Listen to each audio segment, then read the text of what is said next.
Brazil ও নরওয়ের মুখোমুখি লড়াই সংখ্যায় খুব বেশি নয়। তবে যতবার এই দুই দল মাঠে নেমেছে প্রায় প্রতিবারই ইতিহাস লিখেছে নরওয়ে। বিশ্ব ফুটবলের 5 বারের চ্যাম্পিয়ন ব্রাজিলের বিপক্ষে ইউরোপের দেশটি কখনো হারেনি। 4 ম্যাচে 2 জয় ও 2 ড্র নিয়ে এখনও অপরাজিত নরওয়ে। এই প্রতিদ্বন্দ্বিতার শুরু 1988 সালে। নরওয়ের রাজধানী ওসলোতে অনুষ্ঠিত এক প্রীতি ম্যাচে কার্লোস আলবার্তো সিলভার অধীনে নতুন দল গড়ে তুলছিল ব্রাজিল। ম্যাচের শুরুতে রোমারিওর গোলে এগিয়ে যায় সেলেসাওরা। তবে শেষ পর্যন্ত 1-1 সমতায় শেষ হয় ম্যাচটি। প্রায় এক দশক পর 1997 সালে আবারও ওসলোতে মুখোমুখি হয় দুই দল।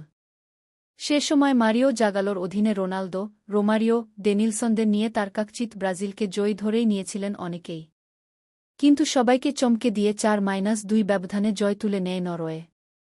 টোরে আন্দ্রে ফ্লো জোড়া গোল করেন। এছাড়া ইয়াকবসেন ও ওস্টেনস্টাড একটি করে গোল যোগ করেন। ব্রাজিলের হয়ে গোল করেন রোমারিও ও ডেনিলসন। দুই দলের লড়াইয়ের সবচেয়ে স্মরণীয় অধ্যায় লেখা হয় 1998 সালের 23 জুন ফ্রান্স বিশ্বকাপের গ্রুপ পর্বে।